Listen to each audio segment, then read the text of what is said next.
Hello, everyone. Just before we start this episode, I want to throw out a quick apology. The episode that's coming, if you're hearing this or seeing this, you're watching it on YouTube. The audio for the three guests is absolutely perfect, but for me, it wasn't. So I've had to dub in post recording myself talking. So just an apology. It doesn't look perfect, but the interview still stands. Welcome back, everyone, to R2Kast number 335. The last episode we had was, I think it was with Robbie Moore. It's not yet been filmed yet, but I'm going to guess it was with Robbie Moore, which is the Tales of a Nuffield Scholar. For those of you that do know, I did find myself in number 10 and actually got kicked out for taking a selfie with Larry the cat. Robbie was the one that took me and the rest of my cohort for Nuffield in. He's the MP for Keighley and Ilkley. He's been a DEFRA minister when Conservatives were in power, and just a cool story to hear about politics in the food and farming sector and more. The next episode we have after today is Amy Stewart. Some of you probably follow Amy on TikTok, Instagram and various other places. She's a farmer, she's a vet nurse, and hopefully by the time that episode's released we'll know if she has qualified or not. But today is an interesting one. I recently joined the board of SAYFC and I've been the Comms and Marketing Vice Chair and then Chair after that for the last 2 years. And today we're here to talk about the biggest challenge in SAYFC at the minute, which is raising £1 million for the big build. We have been at home with this building that you see behind us for some time now, and it's soon time to welcome in a new home.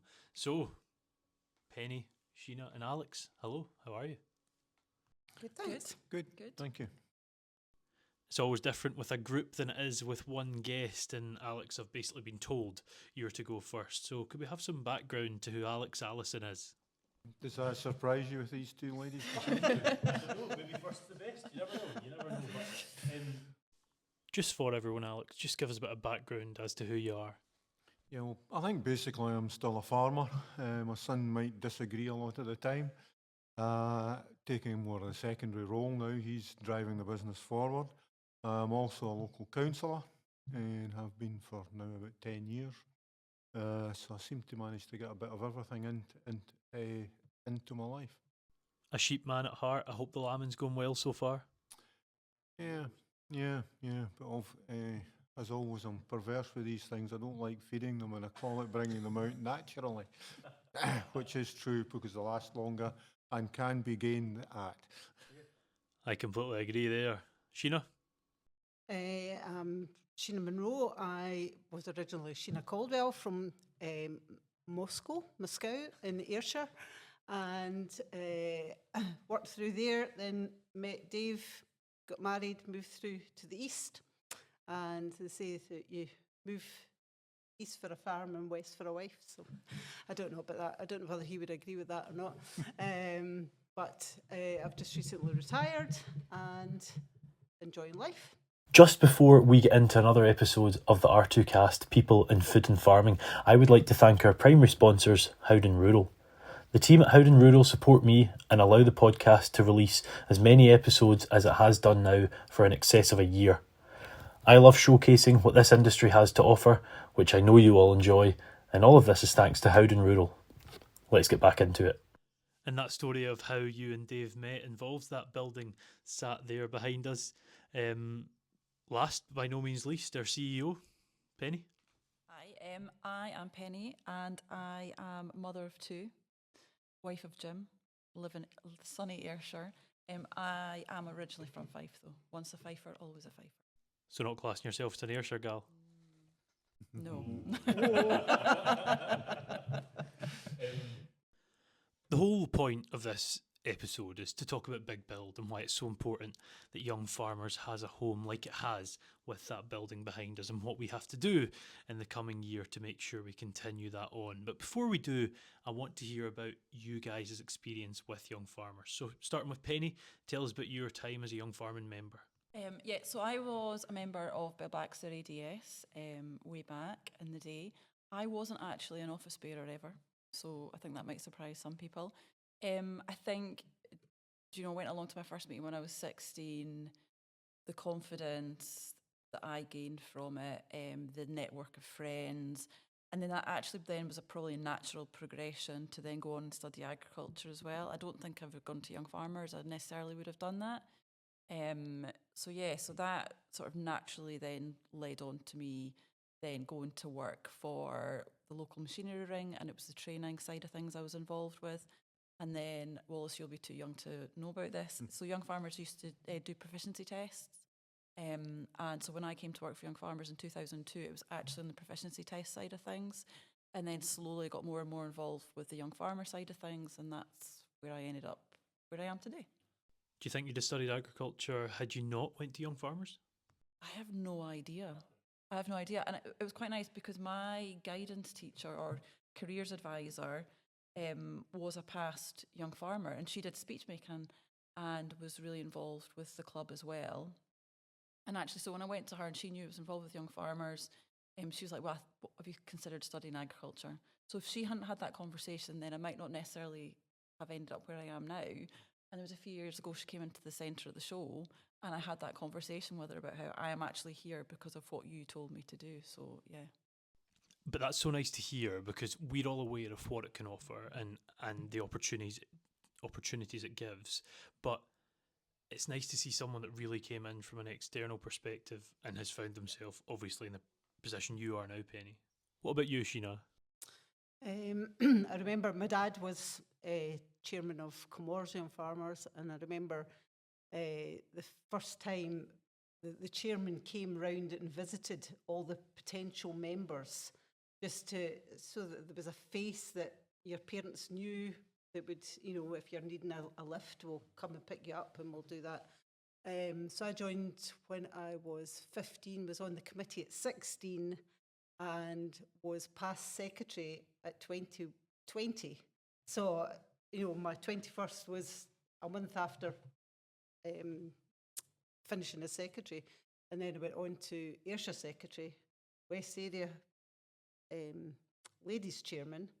We had these ladies chairmans at that time that organised all the handicrafts and day visits and day courses and things. And then I got proposed and was on as national ladies chairman in the Jubilee year. So that was 1988. So it was a great way of meeting people, and you've got friends from all over the world. Now I was lucky enough to go to European Rally. I've been to 3 European rallies, once as a member, once as a leader, and once as an organiser. And I was also lucky enough to get to Canada for 3 months in the Young Farmers Exchange. And you just, friends that you make, my kids now you come to the Highland Show and they'll go, right, who's going to be the first person that mum meets, you go, oh, yeah. But no, it's just a lifetime of friendship. Travelled a bit since too, have you not? I have travelled since, yes. Having come back home 3 days ago, so yeah. How did your ladies' chair and national chair work hand in hand? Was that together? Was it completely different tasks? Obviously a role we don't have now, and rightly so. How did those two roles differ in post? You worked hand in hand. We came to council meetings here, and you were in charge of, ladies were in charge of, we had activity weekends, we had, as I say, the handicrafts. We were in charge of getting the judges and all these kind of things. But you worked hand in hand with the National Council, but you were just a wee separate group. We obviously still have an international travel programme headed up by the wonderful Mary and Ellen. It'd be quite interesting to hear those, Sheena, over the years, which obviously there won't be many. Could you tell us just how that programme differs from then till now? Well, nowadays, it's not so much as when I went to Canada, there was 4 of us from Scotland were chosen to go to represent Scotland, and we met up with 3 from England, 2 from Northern Ireland, 1 from Wales. So there was a group of us all went to Canada, and we all went to different host families, and then you would meet up once a week to move on to a different host family. Nowadays, it's more group travel, so there's more people going to Vietnam as a group. There's a group going to Texas this year, but less individual travel and more group travel nowadays. Yeah, and what successes we've had with them. It's nice to see that difference. Alex, anything jump to mind after that? I was trying very hard when you asked the question to think about how I first got into young farmers, and the only thing I can think is that my mother took me along. Because I honestly have no memory of being aware of young farmers really until that stage. And when was that, Alec? Well, you're not in the Gregorian calendar then. I'm not quite sure which one it is. It was horrible last night thinking back 37 years ago since I come off as national chair. Anyway, and that really it just seemed to snowball from there. The first meeting was an introductory meeting, and then the next one was a kind of panel night. So what's that? Oh, it's just where we all go along and do our own little thing. Oh, that's fine, that's fine. Speech making. But that actually was one of the better things I think I ever did. I'm no great public speaker, but up to that time, believe it or not, I was shy and could hardly get string two words together. I don't believe Well, I'm a good actor. And things just seemed to snowball. Very slow to start with. I was just going to meetings and that because I then went to college. And it was when I came back, when I qualified and came back home, I think I almost went straight on as vice chairman because the person who was in that role or going into that role decided to get married and move up to Stirling. Jane. And I don't feel as if I ever went after anything after that. The chairman, district treasurer, vice chairman, chairman there. Skived off the middle of my chairman's bit to get, it was just a couple of months in New Zealand, World Congress, which was amazing, in the backgrounds from different people, if you like, and what it meant. Because I hadn't even had much engagement with Europe, and the 4-H clubs even before then, and they're different as well. One thing I do remember from that, I met up with a guy from before the conference, just happened to be in the same digs as a guy from Canada. And they must drive on the other side of the road. Because my first thing was grabbing his back of his shirt because there was a car coming from the side there. Character building. Yes, aye. But the result, and then, well, ended up being national chairman without ever being area chairman. Okay. I think I'm the only person from my club that got that far. But it's already been said, people you know now, not just in Scotland, around the world.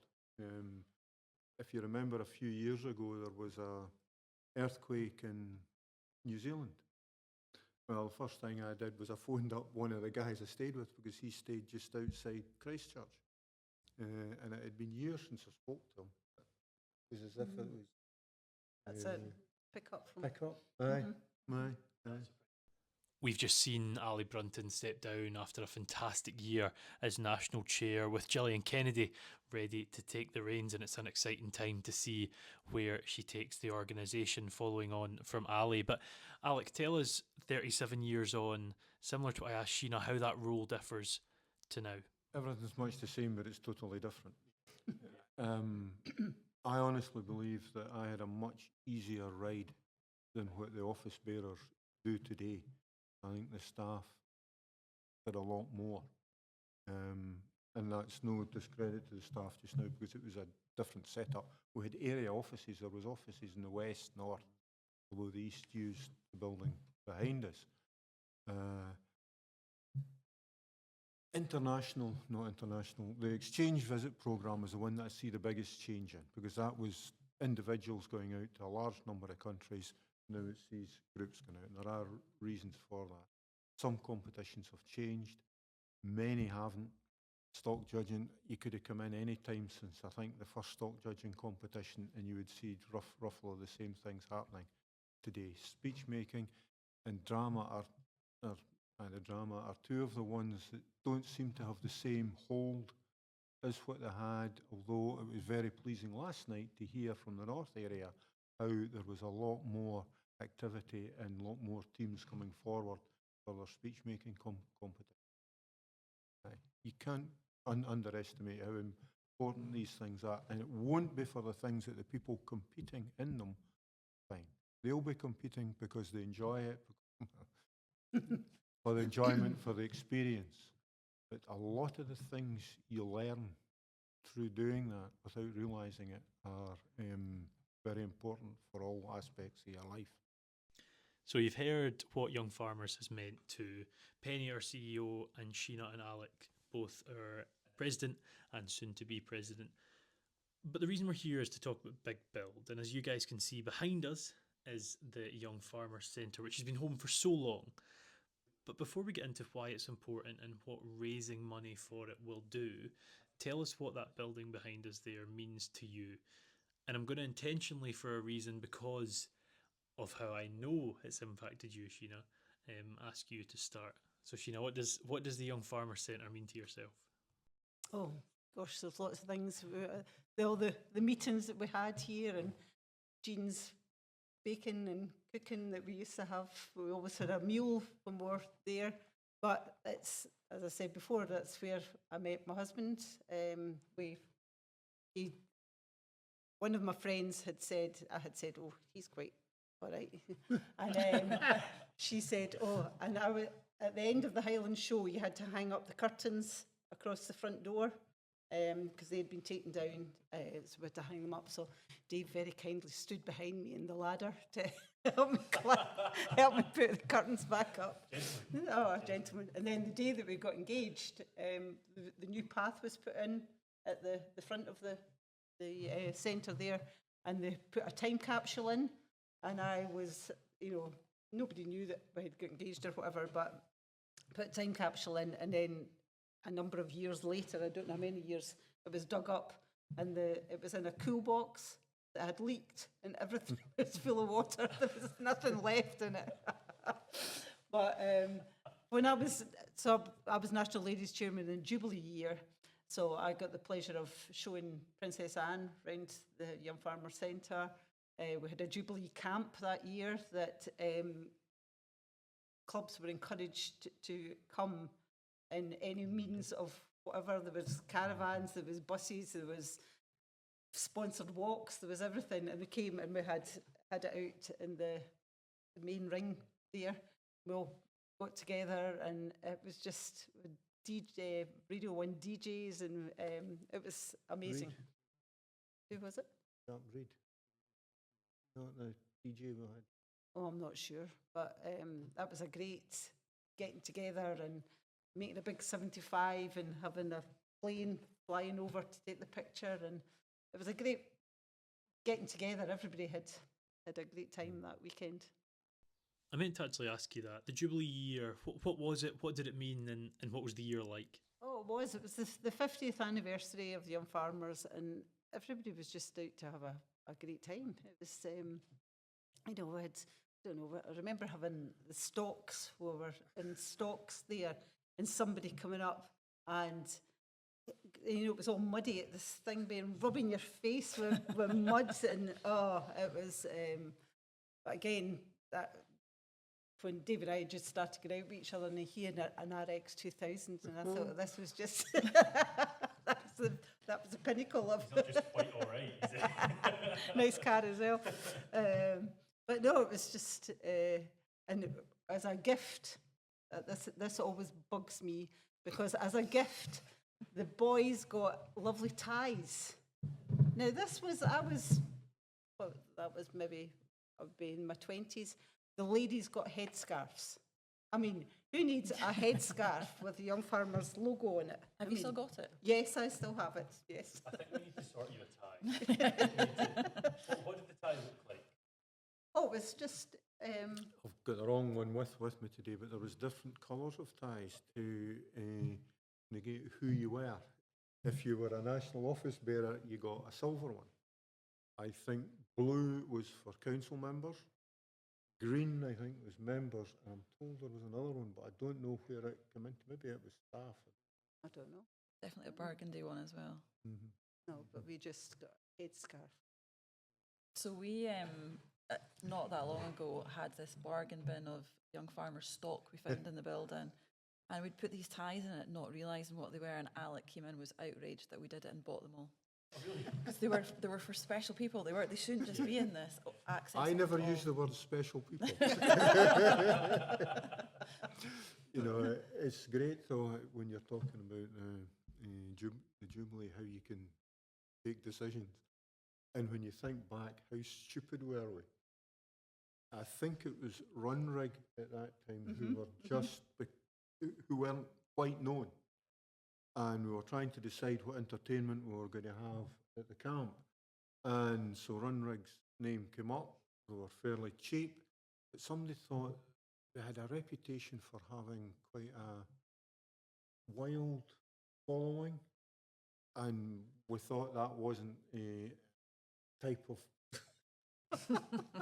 group that we wanted for our entertainment. Now, that would be about a year before the camp that we took that decision. By the time the camp came along, they were an international band that would have... oh, we would have had them for peanuts. So that stuck in my mind. Yep. I'd like to quickly interrupt another great episode of the R2Kast with another interesting guest, as I so boringly say every time. Because they all are, and that's thanks to our primary sponsors of the podcast today, Howden Rural. Howden have a following of over 110,000 and are committed to supporting the community by raising awareness across social media through farmer collaborations via takeovers aimed to showcase the good, the bad and the farming, as well as their Walk in Their Wellies blog. Penny, compared not only to those of us on camera here, but also so many others, that building is so much more to you than it is to even everyone else. It means a lot to. It's been an office, it's been a place you spent a lot of time. Tell us about it. Yes. So I suppose that building's probably been home for the last 22 and a half years.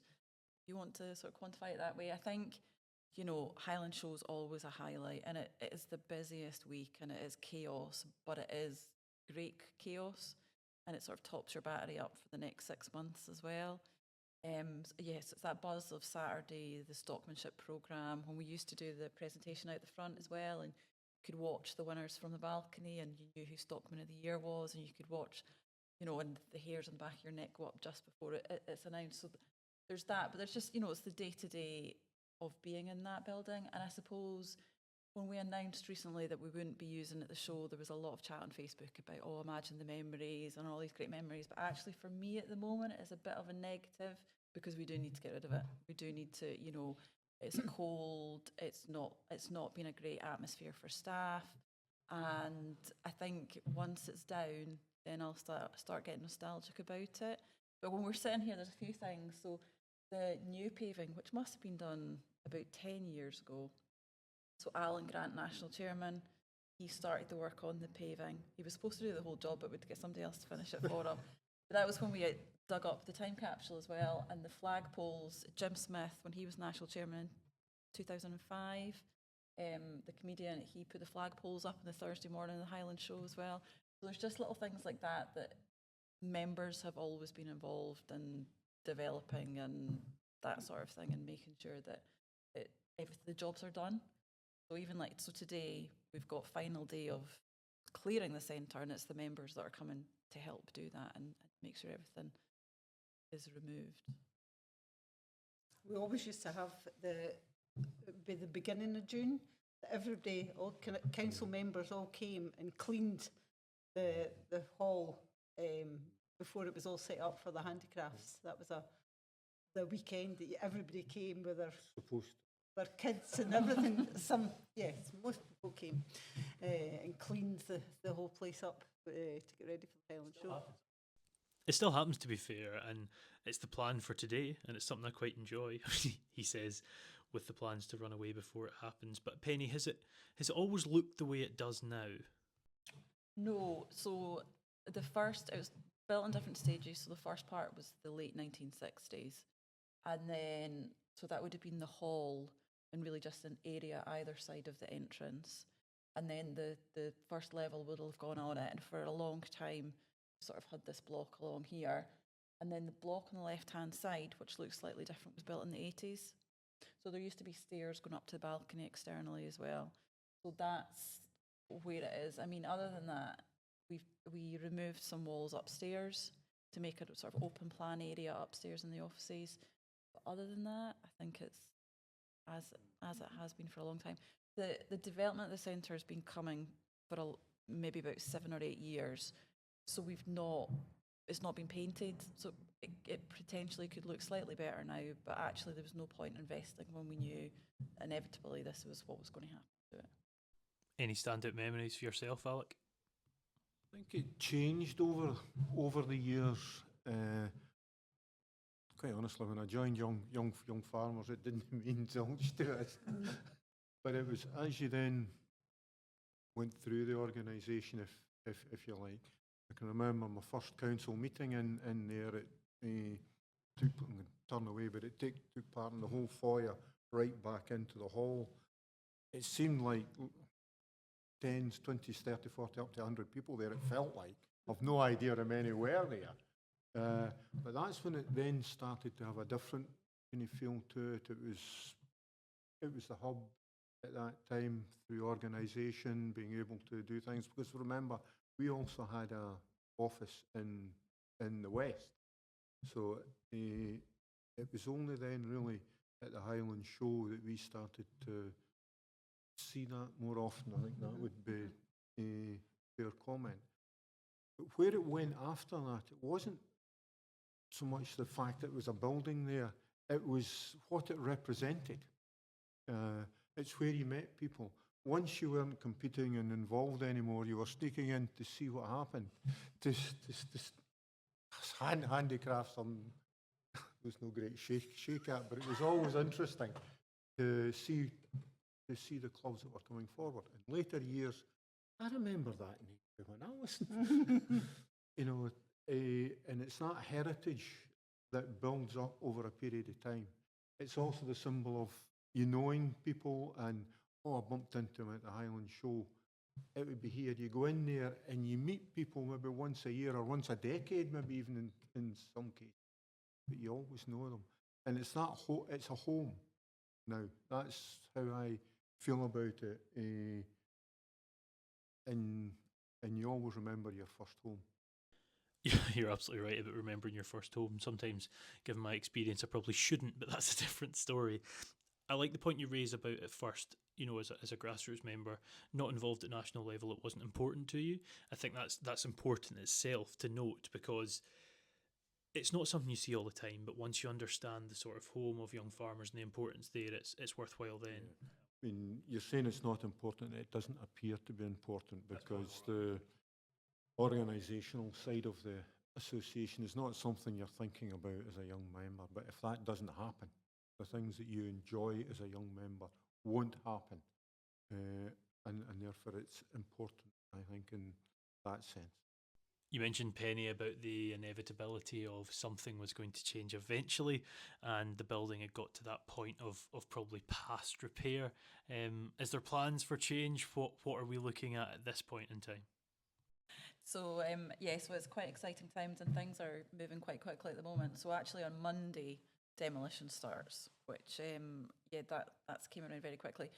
So yes, we are unsure what it'll look like at the Highland Show. It will be fenced off. We won't be able to use it. We'll have a marquee for arts and craft. It'll just be a very different Highland Show for us. And then after that, hopefully in October, we start to rebuild a new space. So we will have a nice big hall again. We'll have nice offices, toilets, etc., meeting room.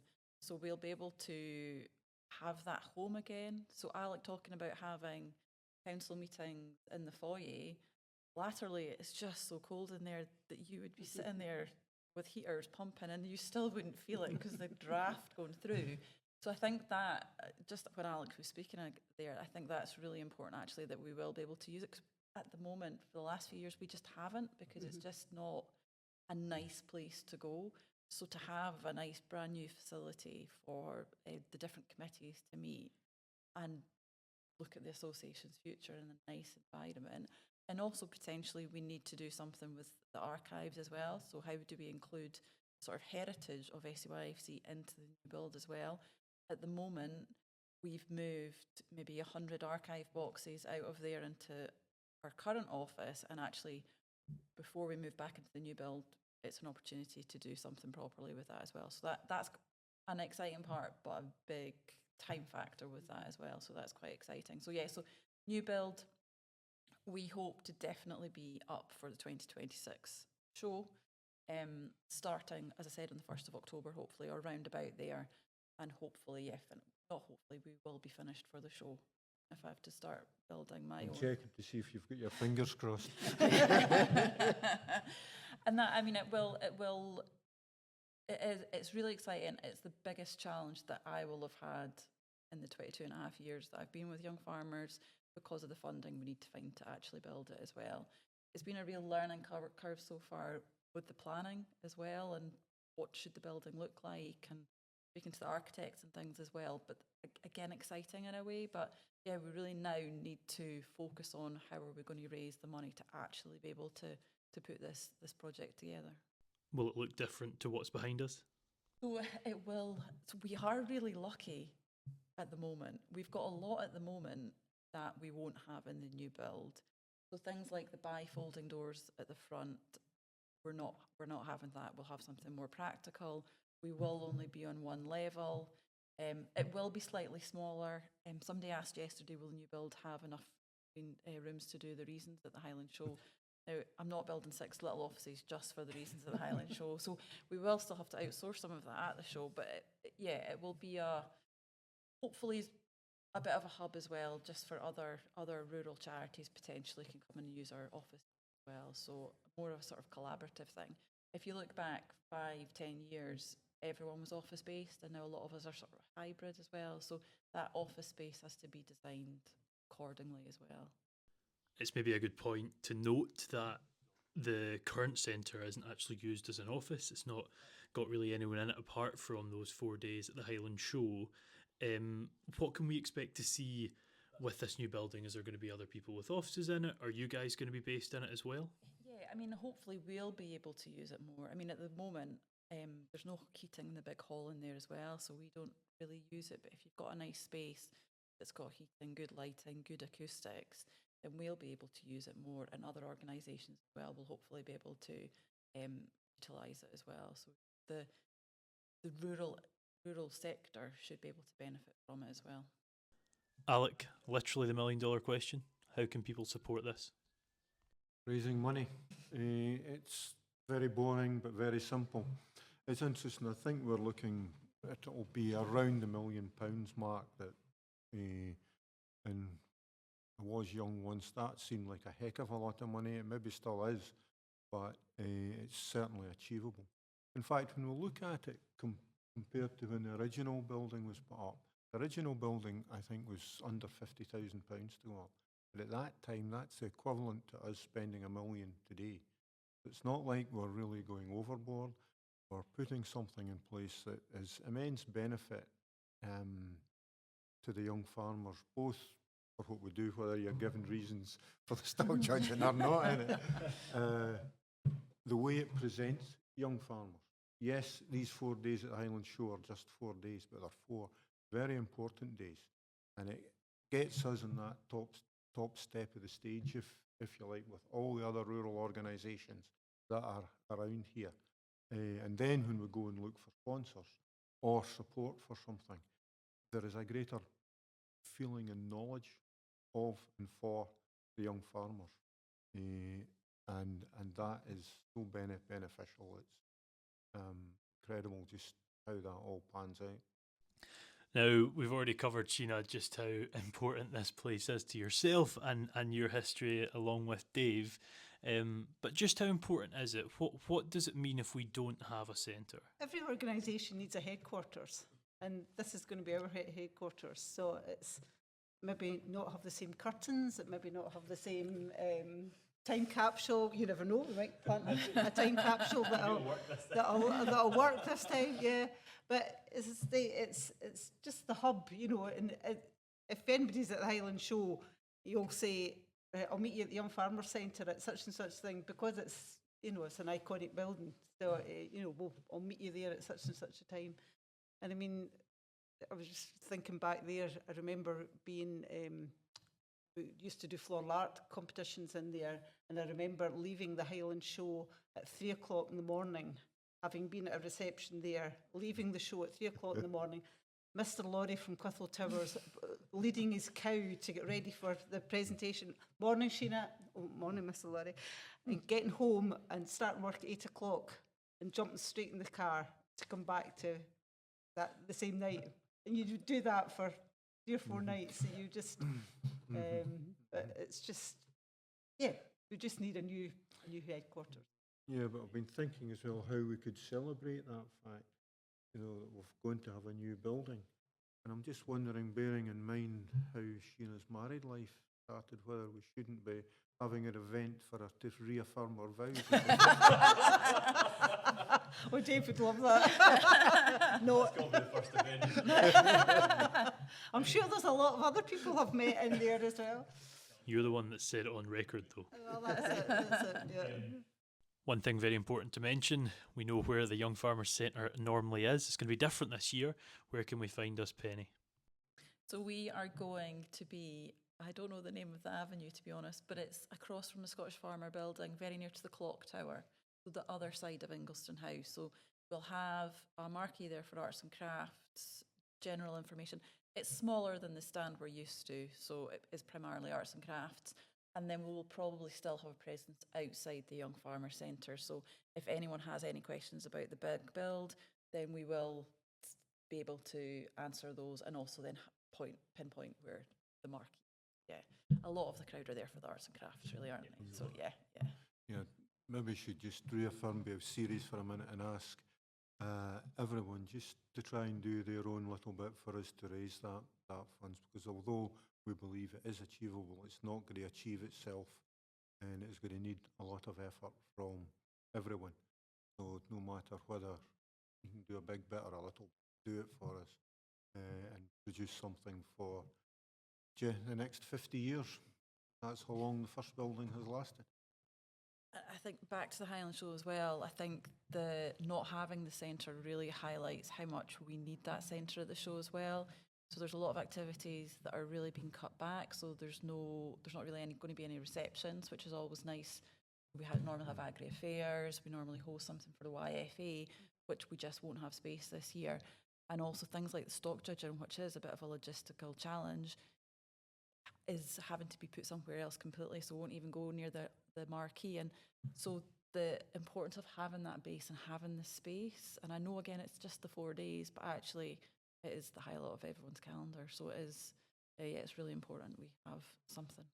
It might recharge the battery over time, but it certainly knocks it at first. You're right. Definitely takes a couple of days for that battery to be recharged. But listen, guys, it's been a pleasure. Big Build's been a big part of my life for a few months now, and it's something that I want everyone to try and get on board with as and when they can, within the time constraints. But before we finish these podcasts, there's 2 questions I ask everyone, and great people to ask them to. 1, where do you see yourself in 5 years? And 2, if you had advice for someone coming into the sector, what would it be? Because you're closest to me and because you kicked off the podcast, Alec, what's your answers to those 2? 5 years' time, I'm now getting to an age where I hope I'm still here. I do expect to be, but we're reaching that. Coming into farming is about loving it, doing it because you enjoy it, and you hopefully do it in a way that does give you a standard of living that you're comfortable with. But the first thing is you need to enjoy that work in the first place. So pick what you like doing, and then your hobby becomes your work as well. For those lucky enough to manage, I couldn't agree more. Sheena? Hopefully, like Alec, I'll still be here and still able to travel. As I say, I'm just back from a lovely holiday, and we're going to New Zealand at the end of the year. But hopefully, we're fit and able to travel.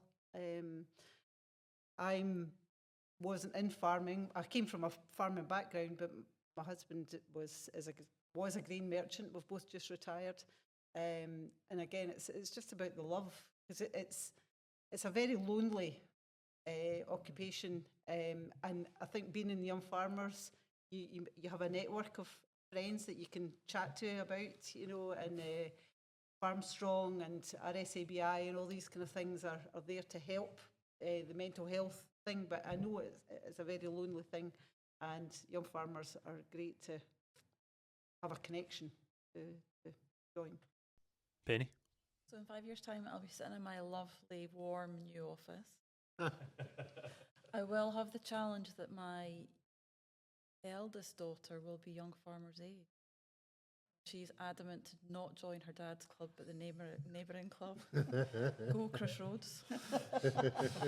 Shall we clip that one for Jane Strawhorn? So that'll be a challenge.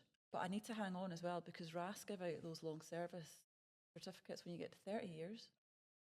So, clinging on to that. Yeah, 30 years. For those wanting to get into farming, I think it's just taking up opportunities, and they might seem really small at the time. And it's, obviously joining Young Farmers, the network, the opportunities, and also being open and not being too rigid with things as well, because there could be something comes up 3 hours from home that actually is right. So have the confidence to go and do it, not be like, oh, I need to stay at home, and that sort of thing. Probably join SEYFC. That's more what I thought you'd say. Join SEYFC. Thanks to the three of you. It's been a pleasure.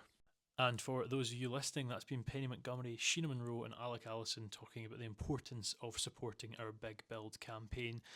Please get involved if you can. Get in touch with others as well, and all the support is massively appreciated. The last episode on the channel was with Robbie Moore, speaking all things agricultural politics and Nuffield. The next episode will be Amy Stewart, speaking vet nursing, farming and influencing on Instagram.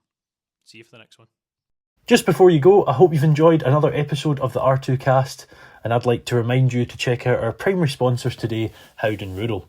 They can be found on Instagram at _Howden Rural, and Facebook at Howden Rural, and online at howdeninsurance /personal/rural. See you for the next episode.